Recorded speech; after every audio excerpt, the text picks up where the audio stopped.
Hepinize merhaba. Bugün sizlerle öyle bir maçı konuşacağız ki Şampiyonlar Ligi sahnesinde alınan tek bir puanın nasıl dev bir zafere dönüştüğünü göreceğiz.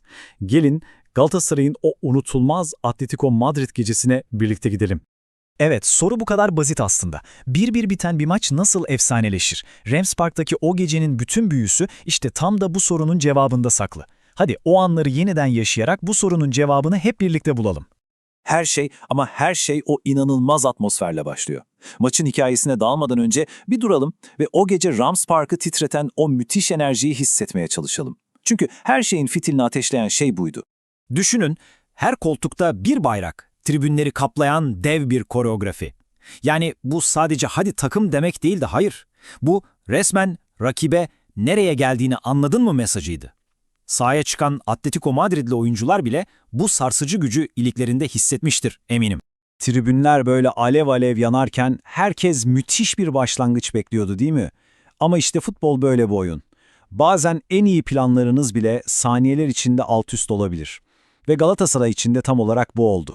Sadece ve sadece 4. dakika, maçın daha başı hani derler ya, daha ısınma turları atılırken o devasa skor tablosu birdenbire değişti. Golü atan isim de manidardı. Diego Simeone'nin oğlu Giuliano. Arka direkteki bir anlık boşluk, bir anlık dalgınlık golle sonuçlandı. O an statta adeta bir sessizlik oldu. Resmen bir soğuk duş etkisi. İşte bu erken bir kabusun başlangıcı gibiydi. İşte burası çok kritik. Birçok takım, hele ki böyle bir rakibe karşı kendi evinde bu kadar erken gol yiyince dağılabilirdi ama Galatasaray, işte o an yıkılmayı reddetti. Maçın ilk ve belki de en önemli kırılma anı buydu. Takım adeta hayır, bu gece böyle bitmeyecek dedi. Büyük takım reaksiyonu dediğimiz şey tam olarak bu, biliyor musunuz? Panik yok, kargaşa yok. Aksine, tamam şimdi sıra bizde der gibi topu ayaklarına aldılar, sakinleştiler ve oyunu rakip sahaya yığmaya başladılar. Ve o baskı meyvesini verdi. Dakika 20. Sahneye önce Leroy Sané çıktı. Rakibini öyle bir geçti ki sonra topu Sallay'la buluşturdu. Sallay'ın son çizgiden içeri kestiği o akıl dolu top var ya, işte o top Llorente'yi hataya zorladı ve meşin yuvarlak ağlarla buluştu. Rams Park yeniden ayağa kalktı. Skor 1-1. İkinci yarı başladığında ise bambaşka bir maça tanıklık ettik. Artık gol düellosu bitmiş, yerine taktiksel bir satranç maçına bırakmıştı. İki taraf da inanılmaz dikkatliydi. Yapılacak en ufak bir hata maçın sonu demek olabilirdi. Oyun böyle kilitlenmiş bıçak sırtı inerlerken dakika 59'da öyle bir an yaşandı ki bütün maçın gidişatı, hatta belki de bütün turun kaderi o saniyeye bağlıydı.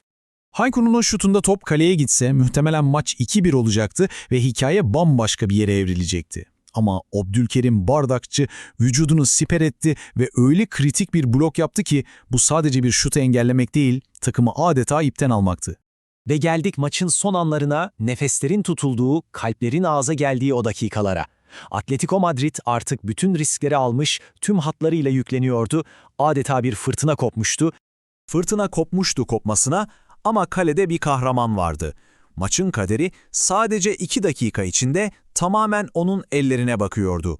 Ve o kalesine resmen bir duvar ördü. Dakika 84. Topun başında Griezmann. Onun frikikleri ne kadar tehlikelidir bilirsiniz. Vurdu ve Uğurcan Çakır İnanılmaz bir refleksle o topu kornere çeldi. Derin bir oh çektik ama tehlike daha yeni başlıyordu. Daha ilk kurtarışın şokunu atlatamadan sadece 1 dakika sonra bu kez Baena ceza sahası içinde toplu buluştu. Çok sert vurdu ama Uğurcan yine oradaydı, yumruklarıyla topu uzaklaştırdı. İşte ard arda gelen bu iki dev kurtarış o 1 puanın ne kadar zor kazanıldığının en net göstergesiydi.